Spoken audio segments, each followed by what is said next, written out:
Welcome to today's tutorial. In this video, I'll walk you through the process of posting items to Facebook Marketplace. Whether you're cleaning your house or want to make some extra money, get started. Step 1. Visit Facebook Marketplace. Open the Facebook app on your mobile device. Click the Marketplace icon. Step 2. Create a new list. Click Create New List to get started. Choose the type of item you want to sell, e.g. furniture, electronics, clothing. Step 3. Provide item details, photo.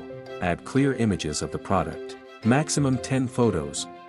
Fill in the necessary information, title, be descriptive and brief.